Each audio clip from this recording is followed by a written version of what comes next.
വടകര നഗരത്തിൽ ദേശീയപാത നിർമ്മാണ പ്രവൃത്തിക്ക് തടസ്സമുണ്ടാക്കി കാർ. നിർമ്മാണ പ്രവൃത്തി നടക്കുന്ന പുതിയ ബസ് സ്റ്റാൻഡ് പരിസരത്ത് നിർത്തിയിട്ട് പോയ കാർ കാരണമാണ് തൊഴിലാളികൾ പ്രയാസത്തിലായത്. ഇവിടെ വാഹനങ്ങൾ നിർത്തിയിട്ട് പോകുന്നത് വലിയ ബുദ്ധിമുട്ടുണ്ടാക്കുന്നതായി തൊഴിലാളികൾ പറയുന്നു. ഇവിടെ നിർമ്മാണം നടക്കുന്ന പാലത്തിന് ചുവട്ടിലാണ് കാർ നിർത്തിയിട്ട് പോയത്. ഇവിടെ JCB ഉപയോഗിച്ച് മണ്ണ് നീക്കുന്ന പ്രവൃത്തിയാണ് നടക്കേണ്ടത്. എന്നാൽ ചുറ്റുമുള്ള ഭാഗത്ത് നിന്ന് മണ്ണ് മാന്തി തുടങ്ങിയതോടെ കാർ മാറ്റാതെ പണി തുടരാൻ കഴിയാത്ത സ്ഥിതിയായി. തുടർന്ന് പോലീസിനെ ബന്ധപ്പെട്ടു. പോലീസ് വണ്ടി നമ്പർ പരിശോധിച്ച് ആളെ വിളിച്ചു.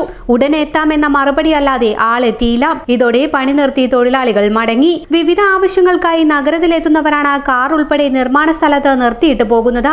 രാവിലെ പോയി രാത്രി തിരിച്ചു വരുന്ന ആളുകൾ പോലുമുണ്ട്. കൺസ്ട്രക്ഷൻ ഏരിയയിൽ കടക്കരുതെന്നുള്ള ബോർഡോ അടയാളമോ പാലിക്കാതെയാണ് ആളുകൾ വാഹനം നിർത്തിപ്പോകുന്നത്. ഇത്തരം വാഹനങ്ങൾക്ക് സംഭവിക്കുന്ന കേടുപാടുകൾക്ക് നിർമ്മാണ കമ്പനി ഉത്തരവാദിയായിരിക്കില്ല. മാത്രമല്ല, ഇത്തരം വാഹനങ്ങൾക്കെതിരെ കർശന നടപടി സ്വീകരിക്കുമെന്ന് ട്രാഫിക് പോലീസും അറിയിച്ചു.